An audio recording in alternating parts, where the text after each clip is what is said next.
자, 정말 말 많았고 탈 많았던 둔촌 주공 아파트의 재건축. 12,000세대의 우리나라 역사상 최대 규모의 아파트 단지 올림픽파크 포레온이 드디어 입주를 코앞에 두고 있는데, 이거 정말 큰일 났습니다. 입주를 코앞에 두고 아직도 불안감을 털어내지 못하고 전전긍긍하고 있는데요. 이유는 바로 잔금 대출 때문입니다. 지금 주요 시중은행들이 올림픽파크 포레온의 입주를 앞두고 잔금 대출 취급을 시작했는데, 중요한 것은 가계대출 관리를 위해서 은행마다 한도를 적은 수준으로 제한했다 이겁니다. 시중은행 중에 하나은행의 경우는 총 3천억 원 한도로 대출을 해주는데, 5년 고정금리가 최저 연 4.641%니까 5%가 넘어갈 수도 있는 겁니다. 농협의 경우는 잔금대출이 총 2천억 원 규모로 좀 적죠. 역시 5년 주기형 고정금리 대출입니다. 대출금리가 연 4.8%인데요. 그리고 신한은행의 경우 취급 한도를 더 작게 1,000억 원으로 결정했습니다. 올해는 잔금 대출을 취급하지 않고 내년부터 취급하기로 했는데, 역시 금리가 4.8%입니다. 이렇게 금리가 비싸고 대출 한도도 은행마다 정해져 나왔기 때문에 대출 받는 전쟁이 벌어질 수도 있겠죠. 이런 상황이 전개되면서 수분양자분들이 불안해서 잠을 못 잘 지경입니다. 제가 아는 어떤 분은 여기저기 부모님은 물론이고요, 이모, 고모, 친척들에게 돈을 빌려달라고 전화를 하고, 또 그마저도 어려워서 친구들에게 전화를 돌려서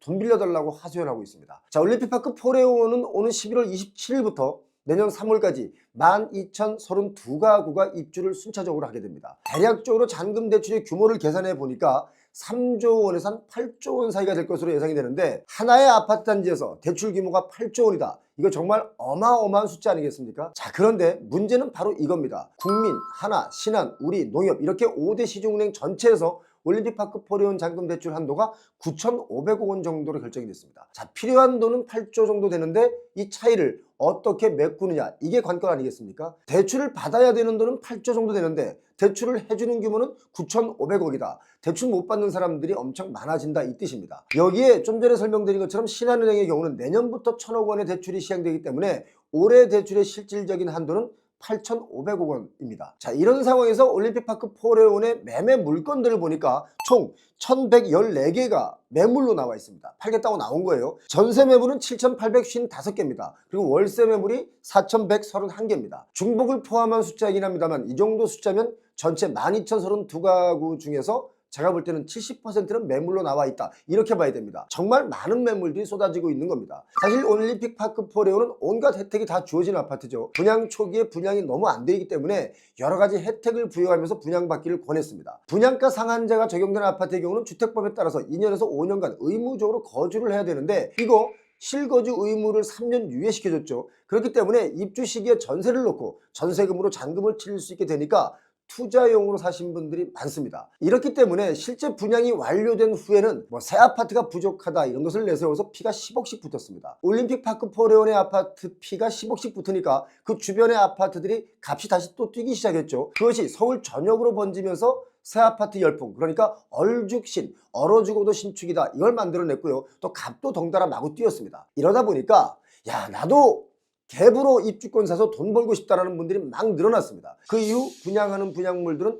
실수요자분들보다 갭으로 사서 시세 차익을 노리는 분들이 넘쳐나게 되었다라는 것이 문제라고 저는 봅니다. 자, 이런 아파트가 정작 입주를 코앞에 두고 다시 잔금 대출 문제가 탁 터진 겁니다. 잔금 대출은 신규 분양이나 재건축 재개발 지역의 입주 예정자분들에게 개별 심사 없이 일괄적으로 승인해주는 대출이라는 것이 일반 대출과는 좀 다른 점인데, 일반적으로는 입주 한 달 정도 앞두고 대출 한도, 또 금리가 결정이 되죠. 잔금 대출 시기 하다 보면 은행마다 대출을 유치하기 위해서 막 그 앞에 장사진을 치릅니다. 우리 은행에서 받아가세요, 우리 은행에서 받아가세요, 우리는 얼마의 금리를 해드릴게요, 막 이렇게 경쟁이 치열한데, 지금 올림픽파크 포레온은 그런 분위기가 전혀 없습니다. 11월 초에 경기도 광주 농협 용주 지점에서 시중은행이 주로 제시한 연 4.8%보다 0.6%포인트 낮은 연 4.2% 금리를 준다고 하니까 정말 많은 분들이 일주일 만에 다 몰려들어서 순식간에 그 한도가 소진됐습니다. 대출 받기도 어려운데 금리마저 낮으니까 이 정보를 알고 있던 분들이 막 몰려간 거죠. 자, 이쯤에서 우리가 한 번쯤 생각해 봐야 되는 부분이 있습니다. 대출 받아서 아파트 사는 거, 그거 좋죠.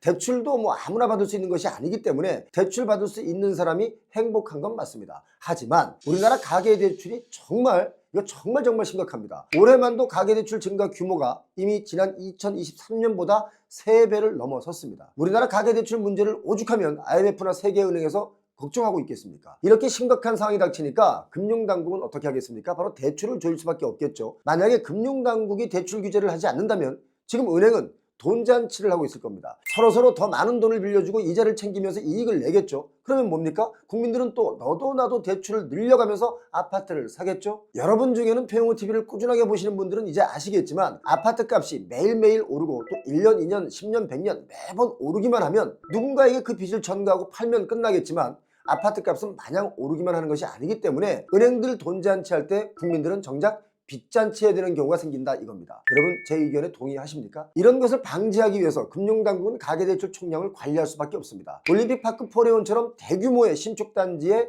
신규 대출이 은행에서 많이 발생하면 총량을 관리하기가 어렵기 때문에 은행에서는 지금 다 막고 있으니까 대출을 해주고 싶어도 못 해주는 상황인 겁니다. 자, 전세대출도 지금 마찬가지입니다. 시중은행 대부분이 조건부 전세대출 상품 판매를 중단한 상태죠. 자, 은행마다 대출 한도가 낮아졌기 때문에 올림픽파크 포레온의 입주 예정자분들로서는 대출 경쟁이 더 치열해질 수밖에 없습니다. 이렇게 되면 이분들은 또 어디로 가게 됩니까? 제2금융권, 신용대출 같은 곳으로 옮겨가서 대출을 받아야 되는데 이게 또 어떤 문제가 있냐면 이자가 더 비싸다는 문제가 있습니다. 지금 입주 예정자분들이 돈 구하기 위해서 정말 많은 걱정을 하고 있습니다. 그런데 친척들이건 친구들이건 서로 다들 대출 받아서 아파트를 사느라고 현금이 없습니다. 돈 구하기가 더 어렵죠. 그 정도로 지금 대한민국이 부동산 빚더미에 쌓여 있습니다. 자, 그런데요, 제가 볼 때는 결국 아마도 내년 봄이 오기 전에 은행마다 대출 규모를 좀 더 올려서 대출을 해줄 수밖에 없을 것이다 이런 생각이 듭니다. 왜냐? 여태까지 둔촌주공 살리기를 해왔는데 마지막에 죽이겠습니까? 자, 바둑용어 중에 대마불사라는 것이 있습니다. 규모가 큰 것이 무너지면 경제 전반에 미치는 영향이 크기 때문에 아마도 12,000세대가 넘는 이곳을 대출을 안 해줄 리가 없지 않을까 그런 생각을 해봅니다. 둔촌주공이 올림픽 파크 포레온으로 거듭나는 이 과정은 정말 기가 막힌 드라마틱한 일들이 많이 있었습니다. 둔촌주공의 재건축 역사는 그야말로 여러 번 죽었다가 여러 번 살아난 아주 특이한 재건축의 역사입니다. 현재 둔촌주공의 잔금 대출 문제를 두고 많은 사람들의 의견이 엇갈리는데요. 이런 의견도 있습니다. 처음부터 전세를 끼고 살 수 있도록 갭 투기를 조장했다 라는 의견들이 있습니다. 이 의견에 여러분 동의하십니까? 제가 생각할 때는 아파트 공급이 많아지면 많아질수록 빚도 더 늘어날 수밖에 없는 구조를 가지고 있기 때문에 빚의 규모는 줄어들 수가 없다 이겁니다. 결국 소비자가 자신의 소비 능력에 맞게 잘 선택해야 되는 시기라고 보는데 기억해야 될 포인트가 뭐냐면 아파트든 무엇이든 마냥 오르지만은 않는다는 것입니다. 요즘 삼성전자 주식을 보면서 여러분 무슨 생각을 하십니까? 10만 전자를 앞두고 꼬꾸라져서 지금은 5만 원 초반대에 거래가 되고 있죠. 7만 전자에서 여기가 바닥인가 싶었던 분들 그때 들어갔습니다. 그런데 다시 아닌가 하고 손절을 합니다. 6만 전자에서 이게 바닥인가 싶었던 분들 또 손절을 하고 지금은 5만 전자인데 여기가 바닥일지 아닐지 정말 아무도 모르죠. 어떤 분들은 4만 전자를 기다린다는 분들도 계십니다. 이런 분위기는 아파트도 마찬가지다라고 봅니다. 여러분의 의견은 어떻습니까? 제가 생각할 때는 아파트 값은 좀 내리고 먹거리를 만드는 기업들의 주가는 좀 홀홀 날아서 고용을 많이 창출했으면 좋겠다 이런 생각을 가지고 옵니다. 분명히 9억 주고 샀는데 옆집이 3억 내려서 내놨어요. 아니 어떻게 9억이던 아파트가 3억을 내려서 거래가 되느냐 이런 한숨을 쉬는 분들이 늘어나고 있습니다. 이런 상황을 바라보는 사람들 중에는 해석을 달리하는 분들도 있죠. 6억짜리 아파트를 9억에 샀으니까 그렇지 라는 말을 합니다. 여러분 어떻게 생각하십니까? 분명 최고점을 달릴 때 더 오른다 라고 믿고 대출을 많이 일으켜 샀는데 대출받은 빚만 남은 채 집값은 그야말로 아래로 떨어지고 있습니다. 바로 세종시의 얘기입니다. 세종시 집값 하락을 두고 이런 말들을 하죠. 거의 다 수도권에서 출퇴근을 하는데 세종시 집값이 계속 오를 리가 있겠느냐라고요. 저는 이 말에 한 70% 동의합니다. 세종시 아파트 값이 계속 하락하고 있는데 지난 2020년, 21년에 최고 많이 올랐던 지역이 세종시와 제주도였죠. 세종시와 제주도의 집값이 오른 만큼 지금 내리고 있다는 것에 주목해야 됩니다. 세종시의 경우 올해만 들어서 벌써 평균적으로 한 6% 이상 폭락을 했습니다. 대구보다 더 떨어지는 상황인데 이렇게 아파트 값이 하락폭이 심해지면서 전세가에도 영향을 주기 때문에 전세가도 역전세가 일어날 만큼 위험해졌습니다. 올해 전국 아파트의 전세가는 전체적으로 1.85% 정도 상승했습니다. 그런데 세종은 마이너스 5.30%로 전세가가 하락폭 1위를 기록했습니다. 지금 대한민국에서 전세가와 매매가가 가장 많이 하락한 곳이 바로 세종시죠. 문제는 시간이 갈수록 하락폭이 커지고 넓어진다는 것입니다. 이걸 좀 구체적으로 짚어보면 세종시 세롬동에 세뜸 1단지 메이저시티 푸르지오라는 아파트가 있는데 전용 84제곱미터가 2020년 11월에 9억 3천만 원까지 팔렸습니다. 그런데 작년 23년 10월에는 5억 원대로 뚝 떨어졌고 올해 24년 10월에는 5억 9,950만 원 또 6억 3천만 원 이렇게 거래가 되고 있습니다. 최고가 대비 3억이 하락한 거래들이 유지되고 있는 거죠. 이 아파트는 아파트 뒤에 산책로가 잘 되어 있습니다. 새롬 중학교를 품고 있고 또 바로 옆 단지에 새롬 초등학교, 고등학교가 있는 주거 환경이 아주 좋은 아파트입니다. 중요한 것은 세종시의 집값이 폭등할 때의 분위기가 이제 완전히 식었다는 것이죠. 세종시 다정동, 아주 유명한 동입니다. 강원 6단지 중흥 S클래스 센텀시티라는 아파트가 있습니다. 여기 역시 전용 84제곱미터의 경우 지난 2021년 9월에 9억 8,500만 원에 거래가 됐습니다. 그런데 24년 올해 9월에는 6억 6,500만 원에 거래가 됐으니까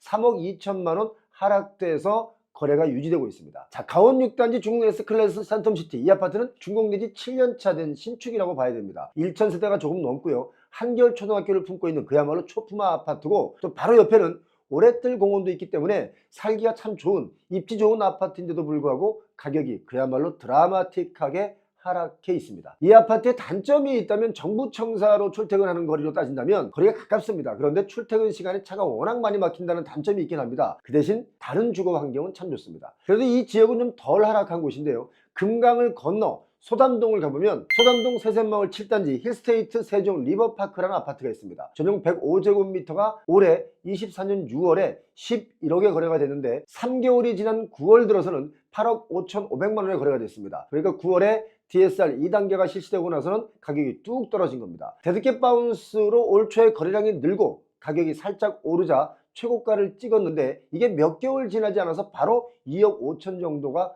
떨어져서 거래가 된 겁니다. 그나저나 세종시의 아파트 이름, 정말 머리 나쁘면 집 주소 잃어버릴 것 같습니다. 세종시나 제주도의 경우는 2020년, 21년 집값이 폭등기 때 전국에서 아파트 값이 가장 많이 오른 지역입니다. 그때 손바뀜도 많이 된 지역이죠. 그렇기 때문에 고점에 사신 분들은 다시 저점에 들어갈 수 있다고 보겠지만, 고점에 들어가신 분들이라면 고점이 오길 기다리거나 아니면 그냥 그 가격을 잊어버리고 사는 수밖에 없습니다. 세종시 집값을 두고 여러 의견이 많죠. 저도 세종시를 정말 여러 번 가면서 아파트 단지들을 둘러보고 왔는데요. 세종시는 지역적으로 호재와 또 실망이 공존합니다. 몇 해 전에 급등 때 모 국회의원이 세종시의 천도를 이야기하면서 폭등을 했었습니다. 또 국회 세종시 이전 이야기는 뭐 끊이지 않는 호재로도 계속 이용되고 있죠. 이런 것이 유행처럼 지나갔습니다. 그래서 실망 매물들이 거래되면서 하락세를 면치 못하고 있다, 이렇게 해석해야 됩니다. 사실 세종시는 실수요자보다 투자자가 좀 많습니다. 그런데 투자자들의 관심이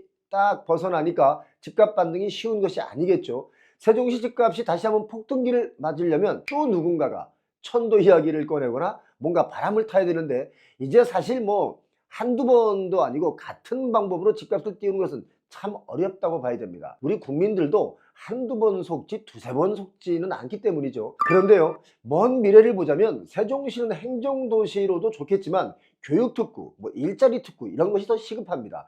일자리가 관 위주의 일자리 말고 기업들이 좀 들어가고 교육 여건이나 뭐 쇼핑센터 이런 것이 좀 활성화가 필요한데 그런 것이 참 어렵습니다. 매주 월요일 아침 7시쯤에 용산역이나 서울역에 가보시면 여러분 다 아실 겁니다. 여행용 캐리어를 끌고 KTX를 타시거나 또 백팩을 탁 메고 타시는 분들이 많습니다. 그분들 거의 다 공무원분들이죠. 주말에 서울 집에서 살다가 평일에 세종시로 근무하러 가는 분들입니다. 자, 그렇다 보니까 또 금요일 저녁이면 오송역에 똑같은 풍경을 볼 수가 있습니다. 주말을 서울 집에서 보내려고 가방 싸들고 서울 오는 분들이죠. 제가 지방에 강연을 많이 다닐 때가 있었는데 그때 정말 많이 봤던 장면이 바로 그런 장면이었습니다. 이처럼 세종시는 주말에 정주하는 인구가 생각보다 적습니다. 그래서 백화점 하나 없습니다. 나성동에 백화점 부지가 있기는 한데 아직 개발 방향조차 잡지 못했습니다. 세종시는 살기 좋은 도시로 계획되어 만들어진 도시인데 지역 상권을 보면 상가 공실률이 전국 1위입니다. 세종시의 현실이 그렇습니다.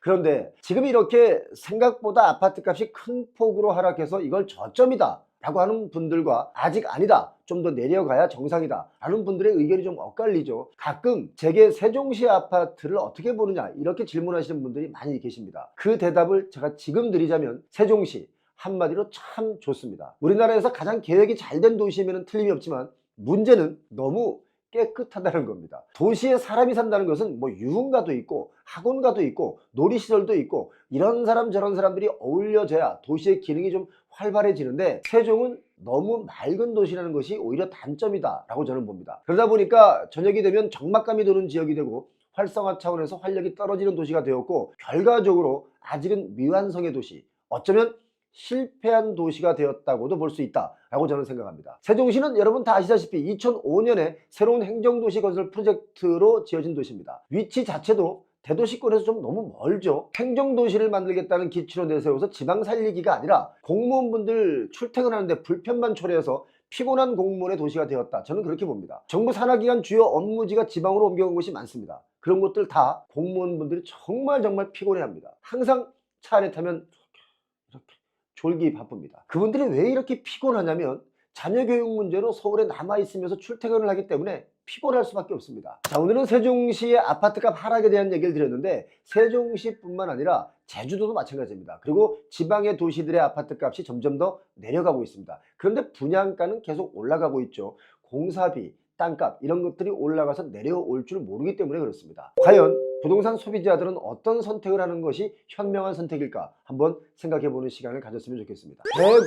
대공황이라는 걸 경험해본 분들은 아마도 우리 주변에 없을 겁니다. 1930년대 대공황이 있었거든요. 지금으로부터 90년 전이죠. 블룸버그 통신이 지금 우리 세계 경제 분위기가 대공황 때와 같다라고 경고를 했습니다. 대공황은 1929년에 미국에서 발생한 세계적인 경제 공황 상태를 말하는데요. 세계를 강타한 경제 침체 현상이었으며 금융시장의 혼란과 또 대규모 실직 사태가 일어났고 엄청난 양의 주식을 헐값에라도 먼저 팔기 위해서 아우성이었던 시기였습니다. 지금까지 대공황 때보다 더 심각한 범세계적 경제 후퇴 현상은 없었죠. 미국 우선주의를 강조하면서 고율 관세를 부과를 예고한 도널드 트럼프 대통령 당선인의 정책이 마치 1930년대 대공황 때와 같다고 말하는 학자들이 많습니다. 1930년대 대공황 당시 대규모 관세 인상이 대공황의 단초가 됐던 것처럼 트럼프 당선인의 관세 인상 기조가 경기 침체를 초래할 수 있다, 이런 우려를 하는 거죠. 물론 1929년 대공황의 원인을 한 가지로만 설명드릴 수는 없습니다. 1929년 대공황이 시작되었을 때 이런 이유로 대공황이 왔다라고 여러 가지 해석이 있기 때문이죠. 자, 예를 들면 첫 번째, 무절제한 시장 경제의 근본적 한계가 대공황의 원인이었다, 이렇게 주장하는 것도 있고요. 또 두 번째가 1929년 주식시장 붕괴로 인해서 자산 가치가 떨어지면서 불확실성이 증가하고 또 소비가 줄었죠. 그 당시 은행들이 거의 5분의 1 정도가 부도가 다 났습니다. 투자자금 조달 능력이 떨어지기 때문에 투자 역시 감소를 했고 그것이 대공황을 불러왔다라는 주장들을 비롯해서 정치, 경제, 사회 여러 가지 문제를 대공황의 이유로 되는 학자들이 많습니다. 그렇기 때문에 어느 것 하나로 대공황을 이야기하기엔 좀 무리가 있죠. 지금 트럼프 2기에 대공황을 이야기하는 이유는 바로 관세 때문입니다. 트럼프 1기 집권 당시 때 대중국 관세를 대폭 올렸었죠. 2기 때는 미중 무역 갈등이 더 심화될 거라는 예측들이 나오면서 대공황 상황과 같다, 이런 표현들을 하고 있는 겁니다. 자, 그렇다면 트럼프 당선인은 왜 이렇게 관세에 집착하고 인상하려고 할까요? 그 첫 번째 이유가 보호무역으로 미국 내 제조업을 보호하고 자국 기업의 생산 확대를 추진하는 겁니다. 이걸 전문용어로 온쇼어링이라고 하는데, 온쇼어링을 통해서 자국 내 제조업을 키우는 것이죠.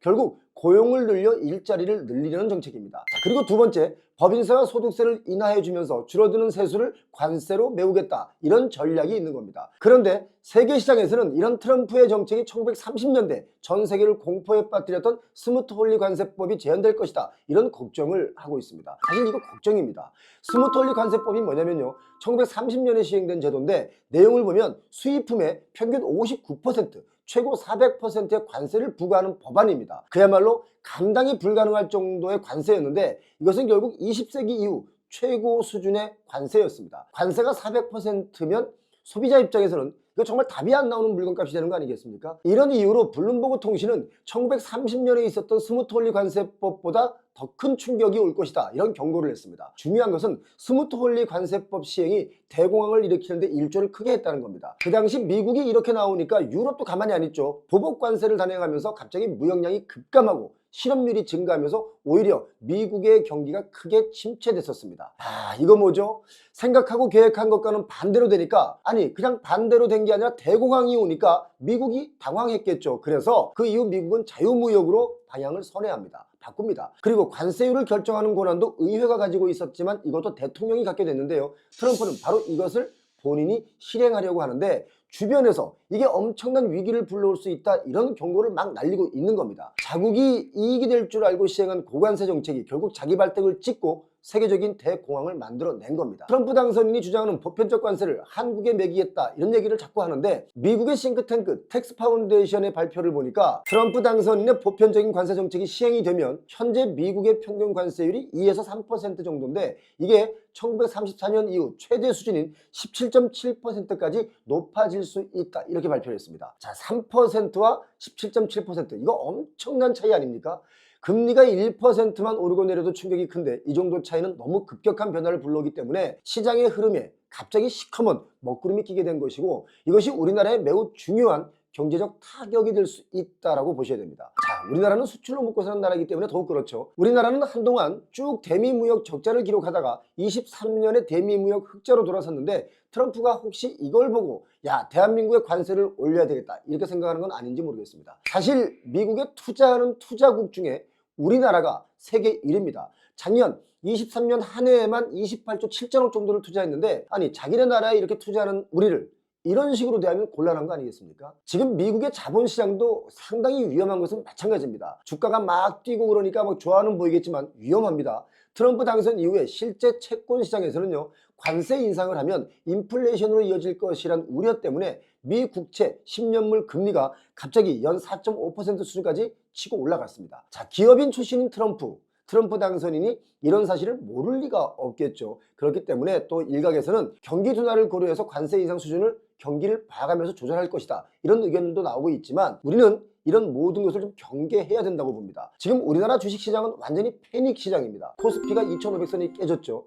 11월 13일 종가를 보니까 2417선이었습니다. 코스피 대장주 삼성전자도 그야말로 5만원도 깨질 위치에 서 있습니다. 환율도 1400원을 뚫어서 거래가 되고 있습니다. 점점 더 어려워지고 있는데 결국 기업이 살아야 일자리도 늘어나고 고용률도 올라가고 또 지갑이 두툼해야 쓸 돈이 생기는 거 아니겠습니까? 지금 우리나라는 아파트에 올인해서 빚 갚느라고 개인들은 돈이 없습니다. 이런 상황에 다시 미국 대통령이 된 트럼프, 이 트럼프 2기 시대에 방위비 분담금 문제 나오고 있죠. 주한미군 철수 발언 나오고 있습니다. 보편관세 부과로 인해서 무역전쟁까지 엄습을 하고 있는데 자, 트럼프는 우리나라를 잘 사는 나라, 열린 지갑이다. ATM으로 생각하고 있습니다. 뭐 하나 안정적인 부분이 없습니다. 지금 이런 생각도 들었습니다. 어쩌면 미국에서 보면 우리나라가 참 신기하기도 할 겁니다. 왜냐하면 수십억 하는 아파트들이 완판되는 것을 보면 와, 한국 돈 많네 이런 생각하지 않겠습니까?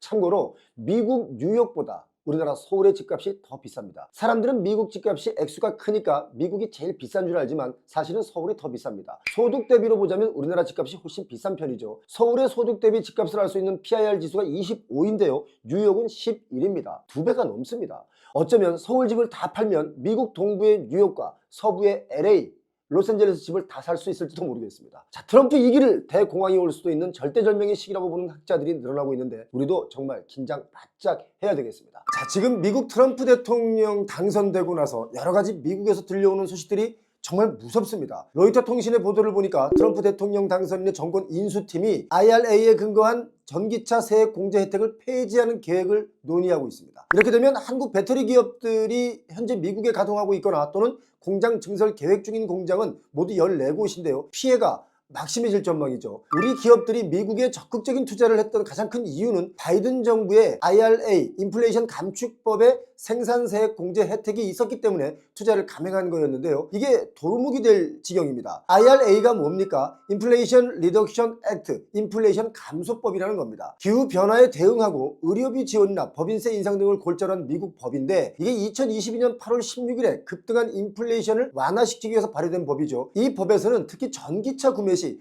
보조금, 그러니까 세액 공제 혜택을 말하는 거예요. 보조금을 받기 위해서는 전기차 제조에서 중국과 같은 우려 국가의 배터리 부품, 광물 이것을 일정률 이하로 사용하도록 전기차 가치 사슬에 중국을 완전히 배제하려는 그런 의도가 숨어있는 법이기도 했습니다. 그런데 이걸 무시하고 이 법을 철회하는 회의를 지금 하고 있는 겁니다. 트럼프 당선인은 지난 9월 선거 유세에서 이런 말을 했습니다. 민주당이 잘못된 인플레이션 감축법을 만들었는데 아직 여기에 사용되지 않은 모든 기금을 철회하도록 하겠습니다. 이렇게 얘기한 겁니다. 이런 이야기를 바탕으로 지금 인수위에서는 회의하고 있기 때문에 이 법은 철회될 가능성이 매우 높습니다. 지금 공화당이 장악을 하고 있기 때문에 철회될 가능성이 매우 높죠. 이렇게 되면 우리나라의 전기차 관련 투자가 물거품이 되는 것이다. 이거야말로 정말 난리가 난 겁니다. 올해 3월과 4월의 뉴스들을 보면 미국 인플레이션 감축법 시행에 따라서 배터리 3사를 비롯한 우리나라 기업이 수혜를 입을 것이라는 주요 투자 기관들의 전망이 쫙 나왔었습니다. 그런데 그 전망이 지금 물거품이 되고 있는 겁니다. 미국 CNBC 보도를 보니까 영국 투자회사 에버딘 투자이사가 이런 말을 했습니다. 전기차 배터리 경쟁에서 중국과 격차를 좁히는 나라는 대한민국, 한국 기업들이다, 이런 말을 했습니다. 그리고 CATL 같은 중국 배터리 기업은 미국 진출이 제한되어 있기 때문에 한국 기업의 미국 시장은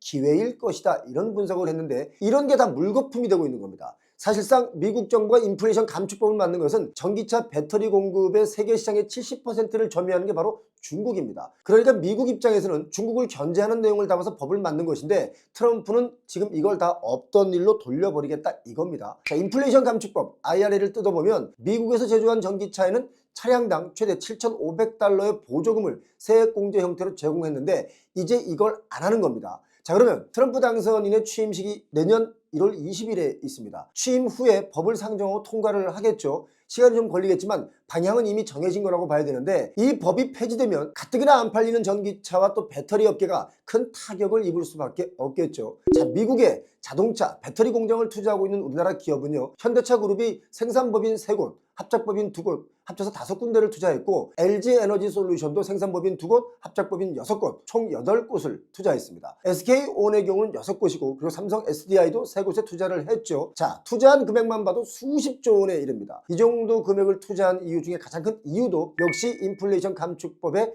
생산세액 공제 혜택이 있었기 때문에 투자한 겁니다. 자, 2024년 올해 3분기에만 우리나라 기업이 세액 공제 받은 금액을 보니까 한 5천억 정도가 넘습니다. 앞으로 세액 공제가 없어진다면 이거 바로 적자로 돌아섭니다. 정말 큰일 난 겁니다. 전기자동차나 배터리뿐만 아니라 반도체 보조금도 지금 걱정거리로 떠올랐습니다. 삼성전자가 미국 텍사스주 테일러 공장에 450달러를 투자할 계획이었죠. 보조금도 64억 달러를 받기로 바이든 정부로부터 약속을 받았었습니다. 그런데 이것도 물거품이 될 가능성이 매우 높아졌습니다. 대통령이 바뀌니까 정책 자체가 바뀌면서 모든 것이 새롭게 시작이 되고 있다. 그러니까 뭔가 꾸준히 지속 가능한 비즈니스가 아니다, 이거예요. 자, 투자 금액이 문제가 아니라 우리나라 미래 먹거리 산업이 힘들어지면 경제 전반에도 영향을 미치기 때문에 우리는 정말 바짝 긴장을 해야 됩니다. 지금 경제계, 정치계는 아주 커다란 불확실성 시대를 맞이하고 있죠. 자, 삼성전자 주가도 어제 목요일 4만전자로 확 주저앉았습니다. 그랬다가 금요일인 오늘 다시 6%까지 급등을 하면서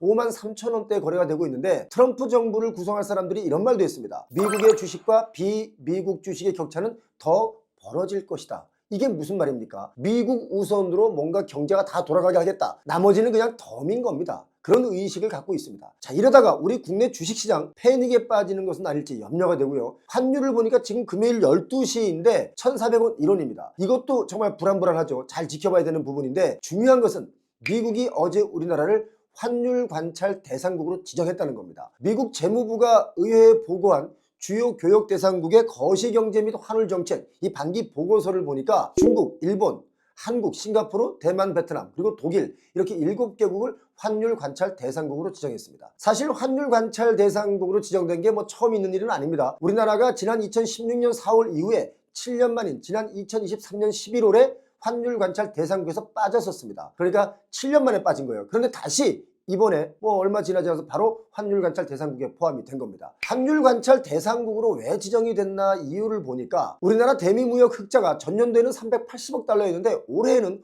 500억 달러로 확 늘었기 때문이다. 저는 그렇게 보고 있습니다. 지난 트럼프 1기 행정부 때 미국이 한국을 환율 조작국으로 지정할 가능성이 있었습니다. 우리가 뭐 환율 조작국은 아니지 않나 라면서 촉각을 곤두세웠던 적도 있었는데 이렇듯이 한치 앞도 내다볼 수 없을 만큼 불확실성이 커졌습니다. 자, 여러분, 지금 이런 상황에 우리가 깔고 앉은 아파트 가격이 더 오를 수 있을까요? 아파트 가격이 오르려면 어디에선가 소득이 많이 발생해야 됩니다. 지금 어려움 투성입니다. 어떤 사람들은 트럼프가 당선이 되면 우리나라 부동산 가격이 뭐 떡상한다, 휴전선 쪽에 땅을 미리 사둬라, 이런 이야기를 하시는 분들이 꽤 있었는데 이건 정말 아무것도 모르고 하는 이야기죠. 지금은 리스크를 관리할 때이지 뭔가 소문에 투자를 결정하는 시대는 아니다 라는 말씀을 제가 드리고 싶습니다. 지금 우리나라는 경제적으로 상당히 어려운 직면에 서 있습니다. 이미 체감하시는 분들도 계시고 체감하지 못하는 분들도 계시겠지만 특히 트럼프 대통령이 당선되고 나서 닥쳐올 여러 가지 리스크를 생각하면 정말 정말 위험한 시기에 진입했다라고 봐야 됩니다. 중요한 것은 이걸 모르고 있는 것보다는 알고 대처해야 한다는 생각에 오늘 영상 준비했습니다. 지금 우리나라는 심각한 가계부채와 기업부채가 있습니다. 선진국으로 도약하는 길목에서 기술과 무역으로 성과를 올리는 것이 아닌 과도한 빚으로 끌어올려 선진국이 될 수는 없겠죠. 자, 가계부채가 2023년 지표로만 보자면 GDP 대비 93.5%입니다. 지난 2023년에 정부의 국민개정통계 기준 연도 변경으로 인해서 각종 경제지표가 크게 개선된 수치로 수정이 됐는데, 특히 가계부채 비율이 관리 목표 수준인 100% 아래로 내려간 듯 보이지만 국민총생산, 그러니까 GDP 대비 가계부채 비율은 여전히 세계 주요국 가운데 가장 높은 아주 부끄러운 1위를 기록하고 있습니다. 사실상 가계부채는 93.5%가 아니라 100%가 이미 넘는다고 봐야 되겠죠. 잃어버린 30년의 오명을 가지고 있는 일본도 가계부채가 64.1% 이거밖에 안 됩니다. 부동산으로 경기를 떠받치던 중국도 가계부채가 62.3% 정도밖에 안 되는데, 부동산이 요즘 중국은 폭망하고 있습니다. 가계부채 말고 기업부채 또한 홍콩과 중국에 이어서 세계 3위입니다. 보이시죠? 우리나라 경제가 위험해진 첫 번째 이유, 바로 과도한 부채입니다. 우리나라는 GDP 대비 민간 신용 비율이 지난해 23년 말에 222.7%에 달했습니다. 100% 선을 훌쩍 뛰어넘었죠. 이 중 가계부채가 100.5%, 기업부채가 122.3%입니다. 국가와 가계부채가 올해 2, 4분기에만 3,000조를 돌파했습니다. 이렇게 빚의 절대 규모가 늘어났고요. 우리는 이미 임계치인 100%의 2배 이상으로 소비가 실종됐습니다. 자, 박근혜 정부 때 국가 부채가 660조였다가 문재인 정부 때 400조 원 더 늘어나서 1,000조가 이미 넘었었죠. 이런 사실을 국제기구인 국제결제은행 BIS에서 최근 발표한 정례 보고서에 이런 분석을 제시했는데, 국제결제은행 BIS가 어떤 곳이냐면 각 나라의 중앙은행의 중앙은행이다 라고 불리는 곳입니다. 하는 일은 국제금융 안정을 목적으로 각 나라의 중앙은행의 관계 조율을 하는 국제협력기구죠. 세계 각 나라가 금융기관의 안정성을 측정하는 지표로 사용하는 BIS, 그러니까 자기자본 비율을 정해서 발표하는 곳입니다. 결국 국제결제은행 보고서는 한국이 가계부채가 경제성장을 저해하고 있다 이렇게 발표한 거니까 이걸 우리는 경고등이 켜졌다, 심각하게 받아들여야 됩니다. 사실 부채라는 것이 꼭 나쁜 것만은 아닙니다.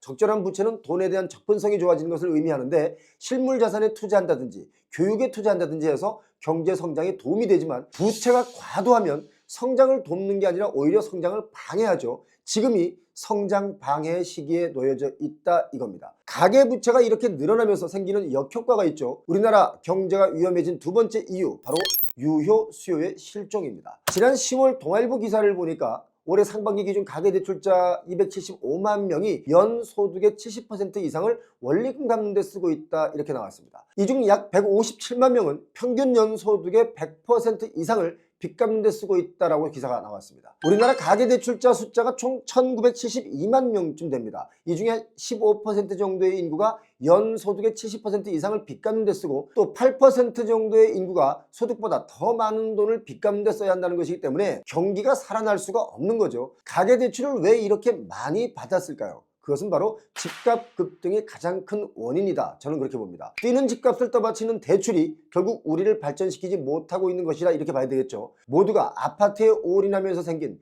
후유증이라고 봐야 되기 때문에 집값이 지금 당장 더 뛸 수 있는 환경이 절대 못 되는 것이다 이렇게 봐야 됩니다. 거시적인 측면에서 집값은 절대 더 뛰지 못한다 이겁니다. 만약에 이런 상황을 무시하고 더 뛴다 라고 하면 이건 정말 다 같이 폭망하는 길이다 라고 봐야 됩니다. 지금 우리나라 경제가 위험한 세 번째 이유, 바로 인구 감소입니다. 인구 감소가 어쩌면 첫 번째일 수 있겠지만 저는 세 번째로 꼽았습니다. 단순하게 인구 감소하는 것이 문제가 아니라 전체적인 인구 감소로 생산활동 인구의 감소가 문제겠죠. 생산 가능 인구 감소는 경제 성장 잠재력을 떨어뜨릴 뿐만 아니라 현재 세대보다 미래 세대의 인구 감소가 확실해졌기 때문에 시간이 더 지나면 반드시 사회보장제도에 그들에게 부담을 줄 수밖에 없겠죠. 사회보장제도는 돈이 어디서 막 납니까? 그것도 다 빚으로 해결할 겁니까? 빚으로 해결하려면 그 빚은 또 누가 준답니까? 이래서 정말 위험한 시기에 놓여져 있다 이렇게 봐야 됩니다. 이런 것을 망각한 채 정치권은 매일 싸움만 하죠. 좀 민생을 돌봐줬으면 좋겠습니다. 지금 우리나라 경제가 위험한 이유 네 번째, 바로 기업들의 투자 감소입니다. 고금리와 고물가의 인구는 줄고 있고 불확실한 경제 상황 속에서 기업들의 투자를 꺼리면 이게 성장 동력이 약화될 수밖에 없겠죠. 자, 결국 기업이라는 것은 이익이 나는 것에 투자를 합니다. 그런데 이익이 없다면 어떤 기업이 기업 활동을 하겠습니까? 이익이 나야 고용도 창출하고 고용이 안정되어야 뭡니까? 경제도 좋아지는데 이게 지금 악순환의 고리에 접어들었다 이렇게 봐야 됩니다. 지금 우리나라 경제가 위험한 이유 5번째, 바로 트럼프의 자국 이익 극대화입니다. 미중 무역 갈등이 심화되고 있는 상황에서 여러 나라의 전쟁들이 발발하고 또 세계 경제의 불확실성이 더 높아졌는데 우리나라는 특히 수출 의존도가 높기 때문에 거시적으로 경제에 부정적인 영향을 미칠 수밖에 없는 환경에 돌입했습니다. 이미 그런 징후들이 몇 년 전부터 나오고 있지만 트럼프 2기를 맞아 제대로 된 복병을 만났다 이렇게 해석하는 것이 좋겠습니다. 트럼프 미국 대통령 당선인은 우리나라의 관세를 상향시키는 것을 비롯해서 주한미군 철수 문제까지 들고 나오고 있죠. 트럼프의 생각에는 한국은 머니머신, 그러니까 돈 찍어내는 기계다 할 정도로 한국의 경제 능력이 있다라고 판단하고 있습니다. 2023년 기준의 한국 GDP 대비 국방비 비율이 2.7%였습니다. 2.7%, 이 숫자는 1995년 이후에 2%를 꾸준하게 유지하고 있는 수치인데요. 트럼프가 첫 임기 때 한국의 주한미군 방위비 분담금을 50억 달러, 약 7조 원 정도로 올려야 된다 이렇게 주장을 했습니다. 최근에는 100억 달러를 내야 한다, 14조 원을 내야 한다고 언급을 했는데 이 숫자는요, 최근에 한국과 미국이 합의한 방위비 분담금이 1조 5,192억 원이었습니다. 이것보다 무려 9배나 높은 금액입니다. 갑자기 이 돈을 내려면 우리도 각오를 하고 경제를 살펴야 되겠죠. 집주인이 월세를 시장 논리로 올리는 것이 아니라 세입자가 돈 많이 번다고 마구 올리는 식으로 달려들고 있는데 우리도 이럴 때 자강해야 되는 게 아닌가 이런 생각마저 듭니다. 미국은 우리나라의 관세를 10에서 20%로 올리겠다고 호언하고 있습니다. 우리가 여기서 한 가지 알아둬야 할 것이 우리나라가 미국의 대미무역 적자국이라는 겁니다. 미국의 입장에서 보면 대미무역 적자 8위에 해당하는 나라가 바로 우리나라인데 그런데도 불구하고 관세를 올리겠다는 것은 미국이 자국의 이익을 위해서 우호국이고 뭐고 간에 이런 게 없다, 이런 뜻으로 받아들여야 되지 않겠습니까? 그래서 우리도 정신을 정말 바짝 차려야 된다라고 봅니다. 이런 대내외 경제 비상 상황인데 유독 우리나라의 아파트값 계속 고공행진을 하고 있습니다. 소득과 엇박자인 거죠. 이 엇박자가 과연 언제까지 유지될 수 있을까요? 여러분 의견 어떻습니까? 이렇기 때문에 부동산 시장이 다시 엄청난 침체를 겪을 수 있다라고 봅니다. 특히 아파트 시장은 다시 완벽한 침체로 돌아설 가능성이 매우 높죠. 또 침체가 길거나 깊다면 폭락의 가능성도 열어둬야 됩니다. 폭락의 조짐이 보인다면 아마 경제 전반이 위험해지기 때문에 규제를 상당히 많이 풀어줄 것 같습니다. 규제를 막 풀면서 부동산을 띄우려고 할 때 그때가 오히려 더 조심해야 되는 기간이다라고 저는 봅니다. 부동산 반드시 여러분 옥석을 가리셔야 됩니다. 잘 고르면 부도 이룰 수 있겠지만 잘못 가리면 큰일 나는 시기에 접어들었다. 이거 여러분 꼭 기억하시기 바랍니다.